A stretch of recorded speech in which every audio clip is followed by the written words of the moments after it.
Everyone and welcome to our channel grounded to grow. तो जैसे कि हम पढ़ रहे थे चैप्टर टिश्यूज और कल की क्लास में हमने पढ़ा था एपिडर्मिस, कॉक और स्टोमेटा के बारे में।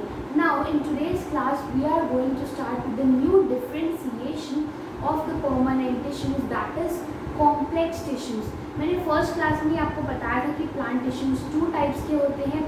First is meristematic tissues and the second one is permanent tissues. Meristematic के फर्दर थ्री पार्ट्स थे, एपिकल मेरिस्टम, लेटरल मेरिस्टम और इंटरकैलरी मेरिस्टम।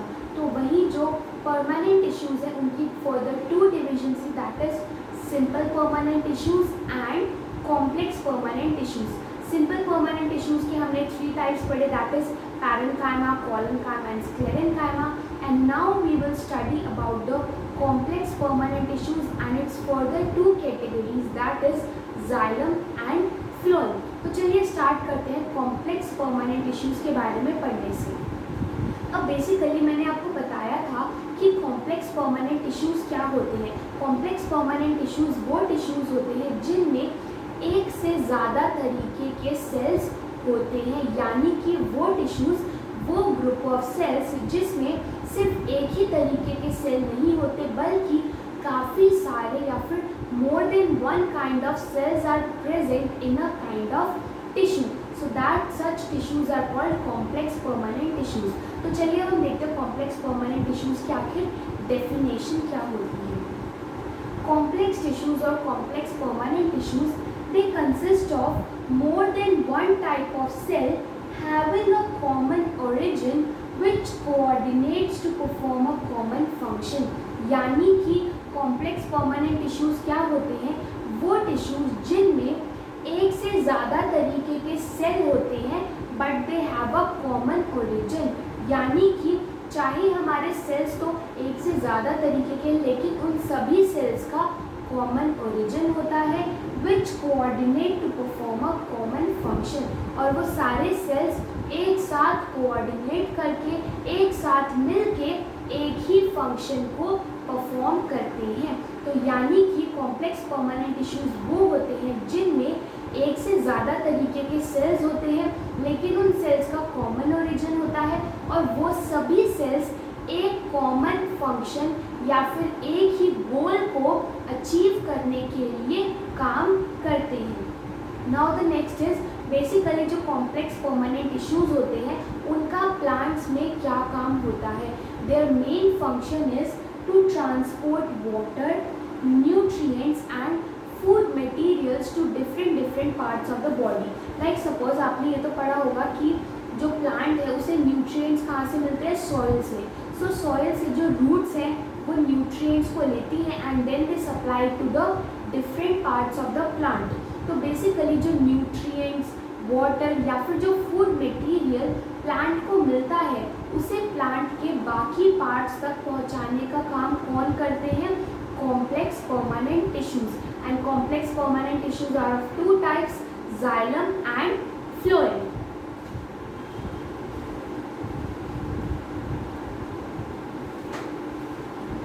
अभी मैंने बताया कि जो कॉम्प्लेक्स परमानेंट टिश्यूज होते हैं they are of two types, that is xylem and phloem. Basically जो दोनों types of complex permanent tissues हैं इनका एक ही काम होता है, to transport water, nutrients and food material to different parts of the body, जो कि हमारे कॉम्प्लेक्स परमानेंट टिश्यूज का होता है। तो यानी कि ये जो दोनों types of complex permanent tissues हैं इनका काम भी क्या होता है, कंडक्ट करना या फिर ट्रांसपोर्ट करना मटेरियल को in different parts of the plant. तो इसीलिए जो जाइलम और फ्लोएम टिश्यूज होते हैं उन्हें हम कंडक्टिंग टिश्यूज या फिर वस्कुलर टिश्यूज भी कहते हैं। तो यानी कि जाइलम या फिर फ्लोएम या फिर दोनों ही वस्कुलर टिश्यूज कहा जाता है इन्हें, and together they both are called vascular bundles. Vascular bundles, right. तो यानी कि जाइलम भी हमारा वस्कुलर टिश्यू है, फ्लोएम भी हमारा वस्कुलर टिश्यू है और इन दोनों को साथ में क्या बोला जाता है, vascular bundles. So this was about complex permanent tissues. Now we will study about xylem tissue in detail.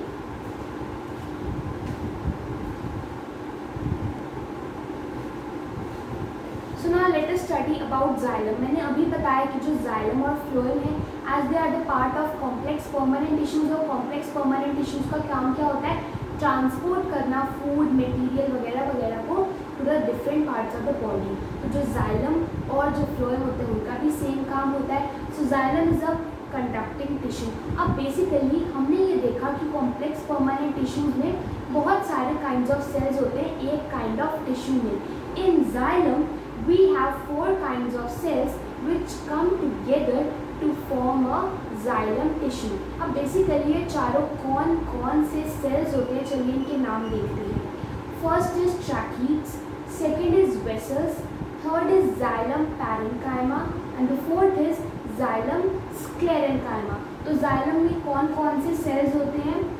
Xylem contains 4 kinds of cells, that is tracheids, vessels, xylem parenchyma और xylem sclerenchyma। तो xylem क्या होता है? Basically it is a conducting tissue और ये एक complex tissue है, इसलिए इसके अंदर बहुत सारे टाइप्स ऑफ सेल्स होते हैं। Xylem contains 4 kinds of cells, that is tracheids, vessels, xylem parenchyma and xylem sclerenchyma। इन चारों टाइप्स ऑफ सेल्स में से only xylem parenchyma is living, right. Tracheid, vessel, xylem parenchyma और जाइलम स्क्लेरेन्काइमा में से सिर्फ जाइलम पैरेन्काइमा ही एक ऐसा सेल है जो लिविंग होता है। Otherwise tracheids, vessels and xylem sclerenchyma जो है they are dead cells and have lignified walls. I am saying they have lignified walls। अब बेसिकली लिग्निफाइड वॉल्स आखिर क्या आता है? लिग्निफाइड वर्ड से क्या आप एक वर्ड रिकॉग्नाइज कर पा रहे हो, रिमेंबर कर पा रहे हो? That is lignin. जब हम स्क्लेरेन्काइमा के बारे में पढ़ रहे थे तो मैंने आपको बताया था लिग्निन क्या होता है। बेसिकली ये एक सीमेंट टाइप का काम करता है सेल्स को, सेल वॉल्स को अच्छे से जोड़ के रखने में।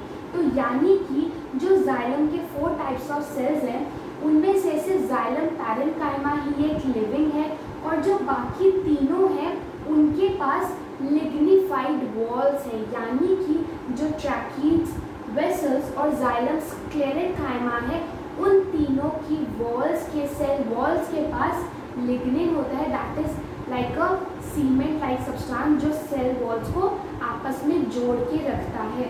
So xylem parenchyma is the only living cell and the other 3 have lignified cell walls and they are dead.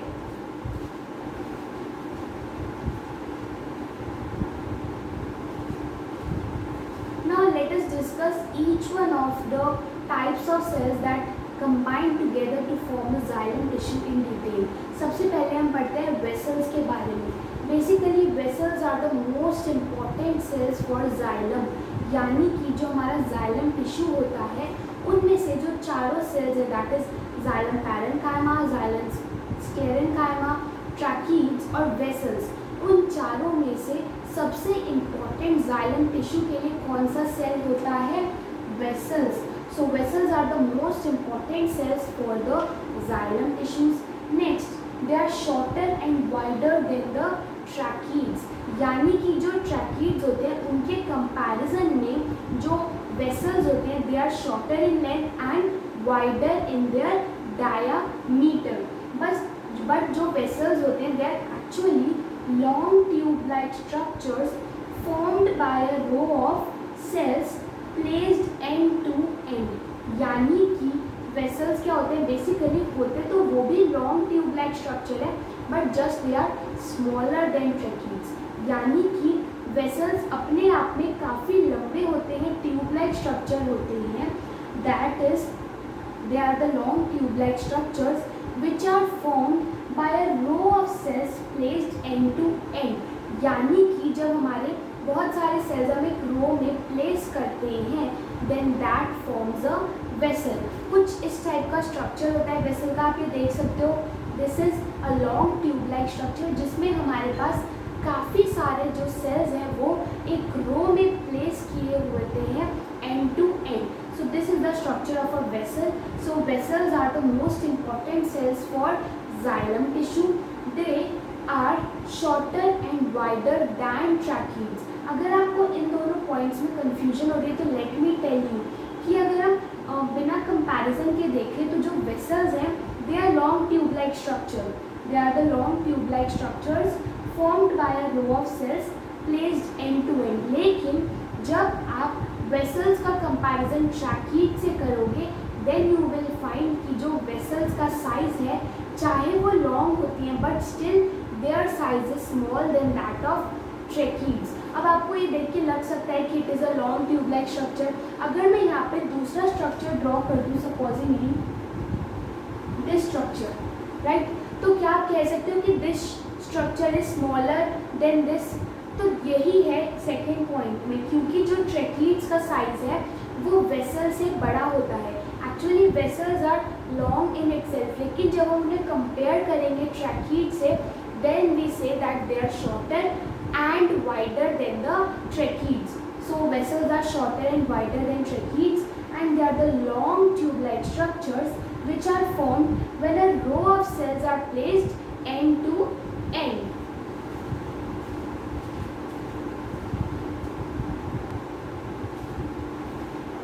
Now the next kind of cell is tracheids. Basically जो tracheids होते हैं they are the elongated cells with tapering ends, यानी कि जो tracheids के sales होते हैं वो काफ़ी लंबे होते हैं elongated, और उनके जो एंड्स होते हैं they are tapered like this, you can see the ends, right. तो जो ट्रैकीड्स होते हैं वो elongated सेल्स होते हैं, काफ़ी लंबे सेल होते हैं विद टेपरिंग एंड्स। अब आप कंपेयर करो ये हमारे वेसल्स थे और ये हमारा ट्रैकीड है, तो कौन सा ज़्यादा लंबा है? Obviously tracheids. और कौन सा ज़्यादा वाइडर है? Obviously vessels. So vessels are shorter and wider than tracheids, right? Tracheids are the elongated cells with tapering ends. They conduct water. Actually में जो हमारे ट्रैकीड्स हैं वो प्लांट में क्या काम करते हैं? वाटर के ट्रांसपोर्टेशन का, यानी कि वाटर को कंडक्ट करना, दैट इज वाटर को ट्रांसपोर्ट करना from one body part of the plant to the different parts of the plant, right. So tracheids are the elongated cells जिनकी टेपरिंग एंड्स होती है। टेपरिंग एंड्स यानी कि बहुत ही पतली सी एकदम नोक जैसी एंड्स होते हैं लाइक दिस, राइट।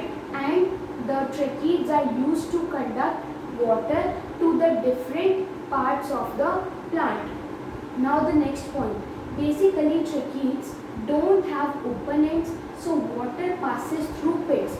एक्चुअली में जो हमारे वेसल्स होते हैं these are our vessels,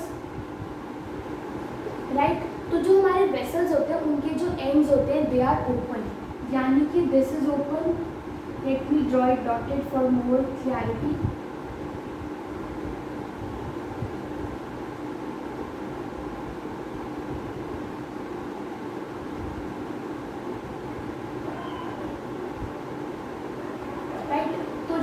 vessels होते हैं उनके जो एंड्स होते हैं दे आर ओपन, तो उनकी मदद से जो हमारा ट्रांसपोर्ट होना है मटेरियल वो इजीली ट्रांसपोर्ट हो जाता है, राइट। जो वेसल्स होते हैं उनके दोनों एंड्स ओपन होते हैं, तो यानी कि जो भी मटेरियल इधर से या इधर से आएगा वो इजीली अंदर जा सकता है और बाहर आ सकता है थ्रू वेसल्स। लेकिन जो ट्रैकीड्स होते हैं उनमें ऐसा नहीं होता। क्या आप देख सकते हो इसके एंड्स ओपन है? नहीं, जो ट्रैकीड्स होते हैं they don't have open ends. तो अगर उनके पास एंड्स ही नहीं होते तो आखिर वो वाटर को कंडक्ट कैसे करेंगे, यानी कि वो डिफरेंट पार्ट्स तक अपने वाटर को कैसे पहुंचाएंगे। So for that the tracheids have pits. The tracheids have pits. Basically pits small pores की तरह होते हैं which are present on the surface of tracheids like this, right. तो जो ट्रैकीड्स होते हैं उनके सरफेस पे पिट्स प्रेजेंट होते हैं जिनकी मदद से वाटर का कंडक्शन या फिर वाटर का ट्रांसपोर्टेशन होता है। सो ट्रैकीड्स बेसिकली क्या होते हैं? They are the elongated cells with tapering ends and they conduct water। और जो ट्रैकीड्स होते हैं उनके पास ओपन एंड्स नहीं होते एज वेसल्स। वेसल्स के पास ओपन एंड्स होते हैं जहाँ से कुछ भी इजीली ट्रांसपोर्ट हो सकता है, लेकिन ट्रैकीड्स के पास ऐसे ओपन एंड्स नहीं होते, इसीलिए ट्रैकीड्स के पास पिट्स होते हैं, दैट इज स्मॉल पोर्स जिनके थ्रू वाटर जो है वो उनमें ट्रेकीड्स में आता है और उन्हीं पिट्स के थ्रू वाटर ट्रेकीड से बाहर जाता है and through these pits only the water is transported to different parts of the plant via tracheids.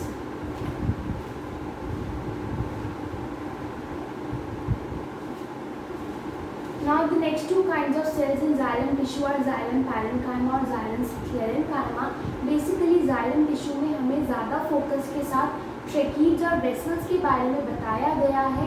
There is not much information provided about xylem parenchyma और xylem sclerenchyma क्योंकि जो parenchyma और sclerenchyma उनके बारे में हम डिटेल में पढ़ चुके हैं. तो उनका जो स्ट्रक्चर है that is same, that is xylem parenchyma का जो स्ट्रक्चर होगा वो parenchyma के स्ट्रक्चर जैसे ही होगा और जो xylem sclerenchyma है उसका स्ट्रक्चर भी sclerenchyma जैसा ही होगा. जस्ट द डिफरेंस इज कि यहाँ पे फंक्शंस डिफाइन हो जाते हैं कि जो parenchyma सेल्स हैं वो क्या फंक्शन परफॉर्म करेंगे, फूड स्टोर करने का या फिर वाटर के कंडक्शन में हेल्प करने का, और xylem sclerenchyma का भी क्या काम होगा, हेल्प्स इन द कंडक्शन. तो यहाँ पे parenchyma और sclerenchyma का जो कॉम्पोजिशन या जो स्ट्रक्चर है that is same as that of what we studied in the simple permanent tissues. बस यहाँ पे जो फंक्शंस हैं xylem parenchyma और xylem sclerenchyma के वो xylem टिश्यू के अकॉर्डिंग मॉडिफाइड हो जाते हैं. xylem parenchyma जो है which is a living cell, उसका एक इम्पॉर्टेंट फंक्शन है that it stores food and it conducts water. Conducts water तो ट्रेकीड्स भी करते हैं, लेकिन important about xylem parenchyma is that it stores the food, and xylem sclerenchyma again it helps in the conduction. So this was about the 4 kinds of cells that are present in the xylem tissue. Now we will see that basically जो xylem tissue है आखिर वो क्या क्या functions perform करता है in a cell, in a plant.